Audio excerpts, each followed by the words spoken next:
बघा, छत्रपती संभाजी महाराजांची तुलना एखाद्या आमदाराने स्वतःशी करावी. त्यांनी ही करण्यापूर्वी आपली लायकी तपासली पाहिजे की लाज शरम वाटली पाहिजे. आणि काय म्हणतात की औरंगजेबाचे अत्याचार म्हणजे ईडी.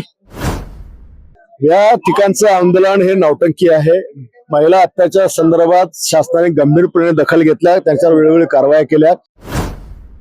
आमदार संजय गायकवाड आपल्या सोबत आहेत, त्यांच्याशी आपण बातचीत करणार आहोत. संजयजी, ज्या प्रकारे आपण पाहतोय बुलढाण्यामध्ये तुम्हाला धर्मवीर म्हणून एकंदरीत समजलं जातं, मानलं जातं, मात्र इथे अनिल परब यांनी स्वतःची तुलना छत्रपती संभाजी महाराजांसोबत केली, सभागृहामध्ये केली, परिषदेमध्ये केली. कसं पाहतो?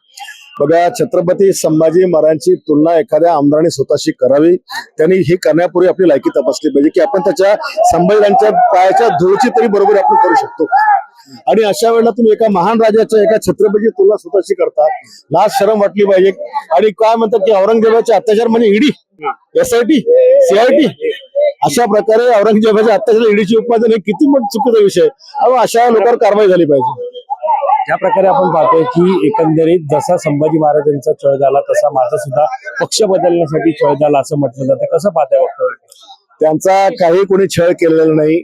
त्यांच्या अवैध संपत्तीबद्दल ईडी, SIT यांनी कारवाई केल्या. आणि तुम्ही घाबरता कशाला? तुमच्याकडे जर अशा प्रकारची मालमत्ता नसेल बेहिशोबी तर तुम्ही समोर जा ना. तुम्ही समोर गेला झाला, संपला विषय. याच्यामध्ये छळाचा काय संबंध येतो? उद्या जागतिक महिला दिन आहे आणि महिला दिनाच्या पार्श्वभूमीवर मुंबई असेल का राज्यात असेल, महिला सुरक्षित नाहीये, ती असुरक्षित असं म्हणून इकडे आंदोलन सुद्धा करण्यात आलं. कसं?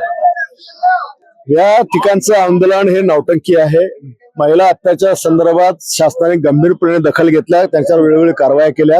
आणि न्याय देण्याची भूमिका शासनाची आहे. या ठिकाणी पायऱ्यावर बसून हे नाटक करायचे सगळे धंदे विरोधी पक्षाचे आहेत. कदम आणि गोरेंचा राजीनामाची मागणी त्यांनी केलेली आहे. योगेश कदम आणि गोरे, जयकुमार गोरे आणि कदमांवरचे आरोप हे बिनबुडाचे, त्यांचे चारित्र्य हनन करण्याचे आरोप आहेत. ज्या गोष्टी न्यायालयात संपलेल्या आहेत त्यांना उखडून पुन्हा मांडायचा हा प्रकार. निश्चित. धन्यवाद आमच्याशी बातचीत केल्याबद्दल.